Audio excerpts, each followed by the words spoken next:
Bom, vamos começar a nossa jornada. Já se perguntaram qual é a base, o verdadeiro alicerce de todo o direito que organiza a nossa vida? De onde tudo parte? É exatamente isso que a gente vai desvendar hoje, no primeiro dia da nossa trilha de leitura dos códigos. A gente vai direto na rocha, na fundação do direito brasileiro. Então, para hoje, o nosso roteiro é bem claro. A gente vai passar pelos artigos iniciais de 3 pilares: a Constituição, artigos de 1 a 4, o Código Civil, do 1º ao 21º, e o Código de Processo Civil, artigos de 1 a 25. É o pontapé inicial, mas é a base de tudo. A nossa lógica aqui é construir o conhecimento camada por camada. Primeiro, o fundamento de tudo, a Constituição. Depois, vamos dar vida a essa estrutura, entendendo o que é a pessoa para o direito, lá no Código Civil. E para fechar, a gente vê as regras do jogo, as ferramentas para fazer valer esses direitos, no CPC. Certo, então vamos lá. Começando pelo começo, pela norma mais importante de todas, o topo da pirâmide. A Constituição Federal. Ela que dá direção para todo o resto, o verdadeiro fundamento. A nossa Constituição de 88 abre com esse texto, o preâmbulo. É uma declaração de propósitos, né? Fala em Estado democrático, em assegurar direitos. É muito bonito.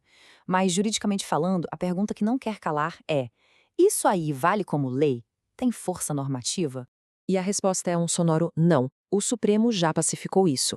O preâmbulo, por mais importante que seja como inspiração, pertence ao domínio da política, não do direito. Ele não é uma norma jurídica que vincula, que obriga. Tanto que os estados nem precisam reproduzi-lo em suas constituições. É um norte, uma intenção, mas não é lei no sentido estrito. Ok, agora sim a gente entra no que é norma de verdade. O artigo 1º já chega com os 5 fundamentos da República.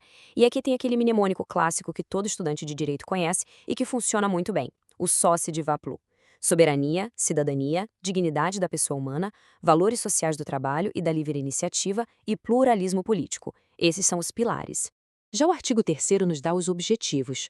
E aqui, atenção máxima a um verbo específico. A Constituição não diz acabar com as desigualdades, ela diz reduzir as desigualdades sociais e, importante, regionais.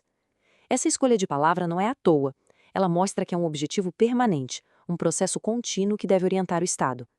E essa ideia, essa meta de redução, vai aparecer de novo em vários outros pontos da Constituição. Falando agora de relações internacionais, o artigo 4º havia uma ideia antiga, uma teoria clássica, de que um Estado não julga outro Estado. Ponto. Era chamada imunidade absoluta de jurisdição. Basicamente, um país soberano não poderia ser processado nos tribunais de outro, não importava o que fizesse. Pois é, mas isso mudou. O Brasil superou essa visão. A gente adotou o que se chama de teoria da ofensa ou princípio da derrotabilidade. O STF bateu o martelo nisso, lá no tema 944 de repercussão geral. A regra é: a imunidade de jurisdição de um Estado estrangeiro não é absoluta. Se esse Estado praticar atos ilícitos que violem direitos humanos aqui, dentro do nosso território, ele pode sim ser julgado pela justiça brasileira. Tudo bem, já vimos aí a estrutura do Estado. Agora a gente precisa povoar essa estrutura. Quem são os sujeitos de direito? É aí que a gente entra no Código Civil para entender o conceito de pessoa, de personalidade e de capacidade. E a primeira grande discussão que o Código Civil nos traz é essa: quando exatamente começa a personalidade jurídica? A partir de que instante uma pessoa pode ser considerada sujeito de direitos? Parece simples, mas a resposta a essa pergunta define muita coisa. Existem basicamente 3 teorias para tentar responder a isso. A teoria natalista, que diz que a personalidade começa com o nascimento com vida. E antes disso, o nascituro tem só uma expectativa de direitos. A concepcionista, que afirma que a personalidade já existe desde a concepção. E uma terceira, a da personalidade condicional, que também parte da concepção, mas sob uma condição suspensiva. E qual o Brasil adota? Bom, a jurisprudência do STJ, muito alinhada com a Convenção Americana de Direitos Humanos, pende fortemente para a teoria concepcionista. Isso quer dizer que, para o STJ, o nascituro já tem direitos da personalidade, ele já é protegido em seus direitos, pode receber doação, herança. A proteção começa já na concepção. Agora, outra distinção fundamental. Uma coisa é ter direitos, outra é poder exercê-los por conta própria. É a diferença entre capacidade de direito e capacidade de fato. A capacidade de direito, todo ser humano tem. É estática. Só por existir, já somos titulares de direitos. Já a capacidade de fato ou de exercício é dinâmica.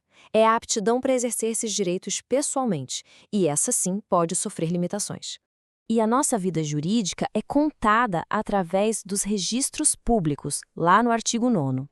Dá para pensar numa história de vida que é registrada. O nascimento, a emancipação, o casamento, a interdição, a ausência e, por fim, o óbito.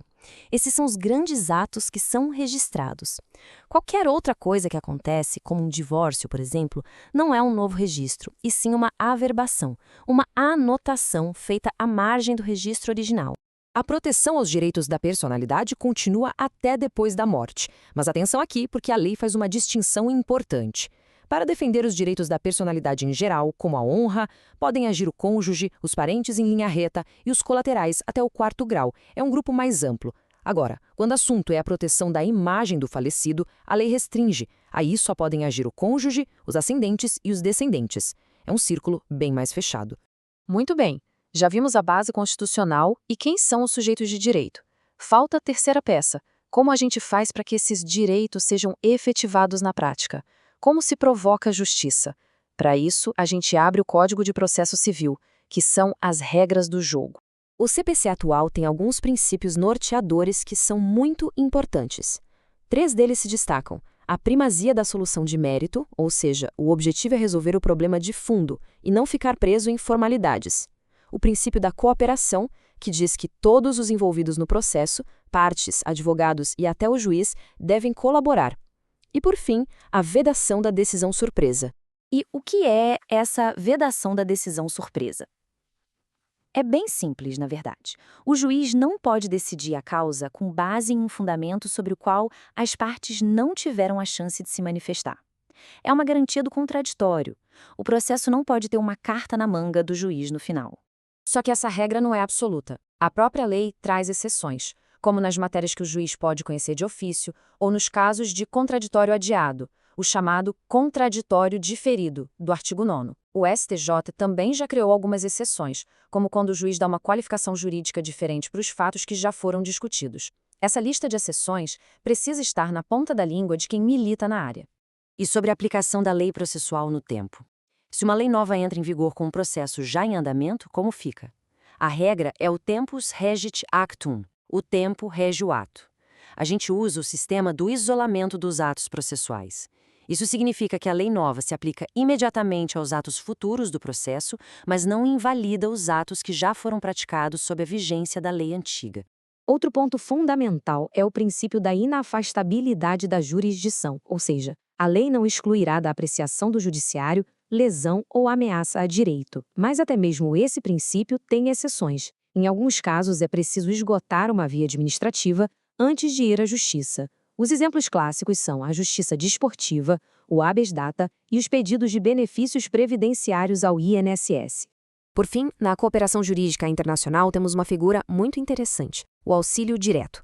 Quando um país precisa de uma medida que não envolve executar uma decisão judiciária estrangeira, como obter uma informação ou um documento, não precisa de uma carta rogatória, que é mais complexa. O pedido pode ir direto para uma autoridade central, dispensando aquele juízo de delibação, que é a autorização do judiciário brasileiro. Com isso, a gente fecha as bases. Vimos os fundamentos do Estado na Constituição, a definição da pessoa no Código Civil e as regras do jogo no CPC. O grande desafio a partir de agora é entender como essas 3 engrenagens funcionam juntas na prática. O que acontece quando um direito fundamental esbarra numa regra processual? Essa é a alma da prática jurídica. Se essa análise ajudou a clarear as coisas, se inscrevam no canal e deixem um like para a gente continuar essa trilha juntos.